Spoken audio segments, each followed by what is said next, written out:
Gerade weil ich das sage, denke ich nur ganz kurz an die Jünger Christi. Ich denke nicht nur an diese, was nur ein kleines Häuflein von Menschen war, von denen Christus seinerzeit umgeben, die ihn immer begleiteten, wie er von einem Völkchen, von einem Ländchen, von einem Fleckchen Erde zu anderen ging. Und da die Menschen, die sich da angesammelt, ihm die Wahrheit zu sagen,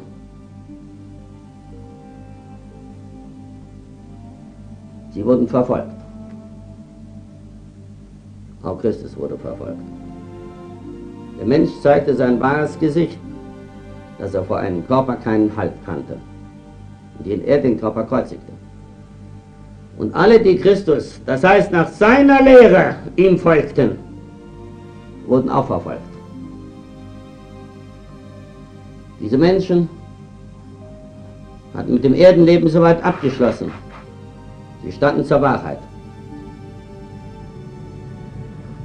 Es war ein Messias, es war Christus, es ist der Heiland, wie sie ihn bezeichneten, ist gleich.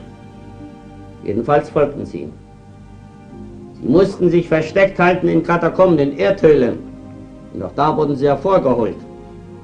Und die Menschen, die dem Bösen dienten, schreckten davor nicht zurück, machten sich lustig über diese Menschen, die zu Gott gestanden. Und die wirklich den Weg eingeschlagen, den alle Menschen gehen müssen.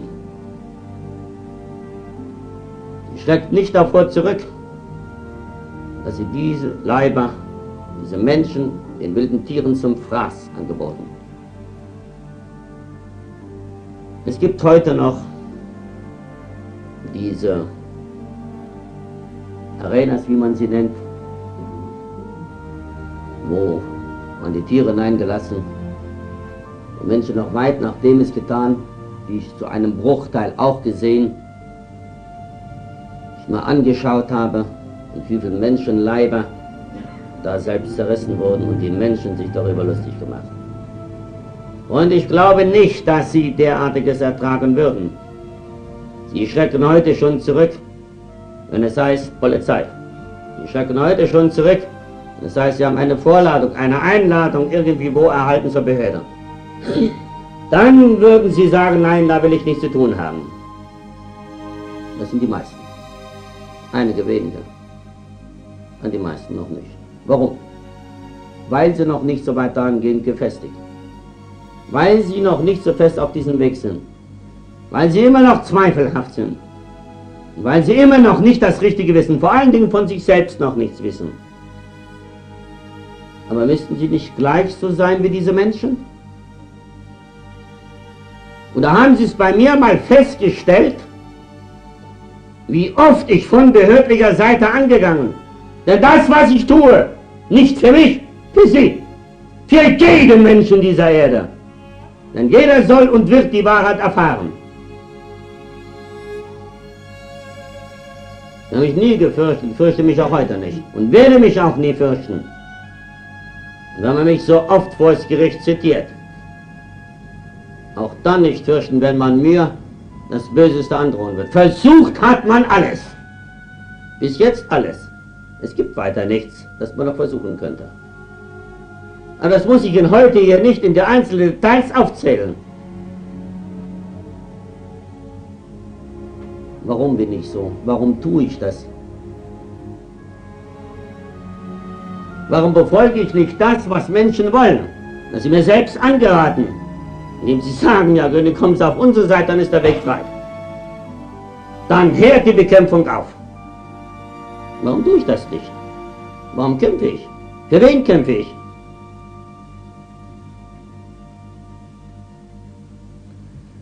Erst recht, liebe Freunde, hätten Sie es nötig, um Ihr eigenes Hiersein zu kämpfen. Aber ich muss vorkämpfen. Ich muss erst auf den Weg führen. Aber Sie alleine gehen ihn ja, das heißt, im Gefolge.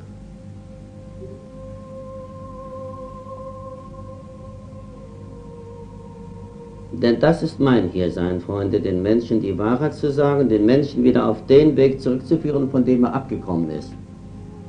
Dass sie den Weg gehen können, der für sie bestimmt ist, der sie alle wieder zu Gott zurückführt. Und das war auch das Hiersein und ist auch immer so des Erlösers. Nur haben Menschen ihn nicht verstanden, auch nicht gefolgt. Mit Worten beschwichtigt, ich glaube, ich bin ein Christ. Das ist alles. Geh doch zur Kirche, ich bete doch. Das ist alles. Wenn einer sagt, du glaubst nicht, dann ist er empört und sagt, er glaubt. Es ist kein Glaube, Freunde. Nein. Glaube heißt es tun. Das in die Tat umsetzen. Ich sage noch einmal, das zu tun, was er sich selbst schuldig ist. Dann wird er das tun, was er seinen Nächsten auch schuldig ist. Dafür ist ihm hier von Gott ein Erdenleben geschenkt. Und das dürfte wirklich keinen schwerfallen, wenn er das Gute zu beherzigen weiß. Wer aber weiß es? Wer tut es? Und wenn hier und dort was geschieht, er spricht von Wunder. Tja, Ärzte sprechen von Wunder. Sie sagen nur Wunder. Glauben können sie es nicht, erklären können sie es nicht. Nein, Freunde, mit dem Verstand kann man es nicht erfassen, sondern nur mit dem Herzen. Wer das mit dem Herzen noch nicht erfasst hat, der ist es, ich hätte beinahe gesagt, nicht würdig, nicht wert,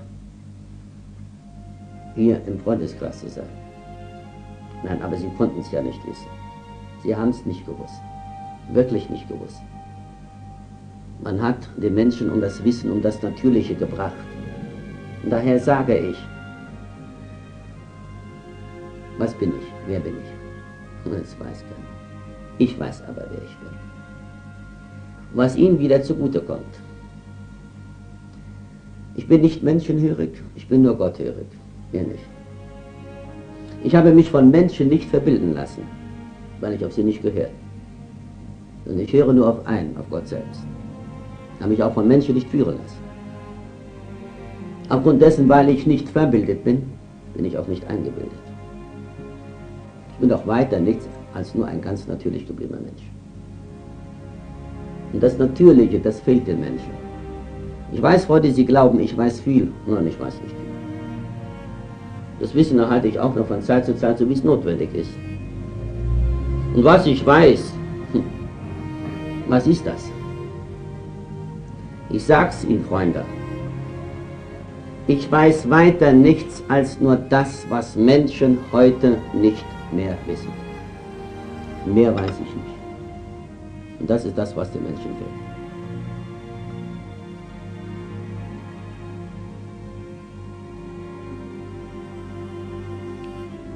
Leider weiß der Mensch nichts mehr von sich und erst recht nichts von seinem Leben. Viel weniger noch von seinem Körper. Wie er sich, wie er seinen Körper beherrschen kann. Was er nötig hat. Was weiß er. Und dieses, Freunde, muss ich in aller Deutlichkeit sagen. Ich kann es nicht deutlich genug sagen. Ich kann es auch nicht oft genug sagen. Nun aber glaube ich, dass auch Sie die Ordnung, das heißt Gott zu lieben beginnen.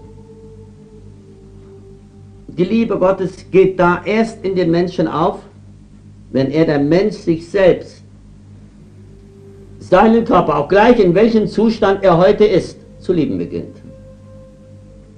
Sich selbst lieben heißt Gott lieben. Indem er seinen Körper nicht verächtlich macht oder machen lässt. Indem er an seinem Körper keinen Versuch anstellt oder Versuche anstellen lässt. Indem er seinen Körper, wo der Körper doch das göttliche Geschenk ist, seinen eigenen Körper Beachtung schenkt.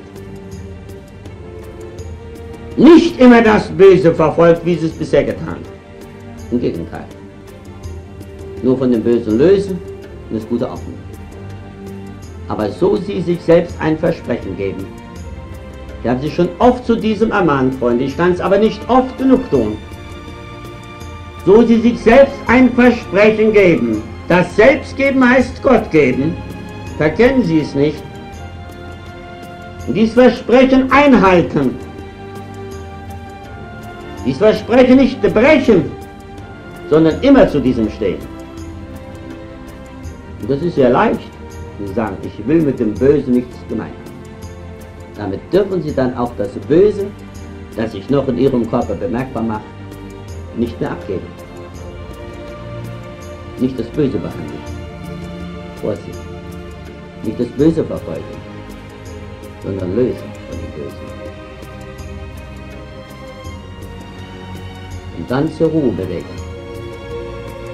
Sich selbst zur Ordnung rufen, das heißt zu Gott rufen. Selbstvertrauen und Glauben, dass Sie im Einzelnen gesehen, auch für Ihre Nächsten, das Gute empfangen werden. Empfangen können, wenn Sie diese Vorbedingungen belassen.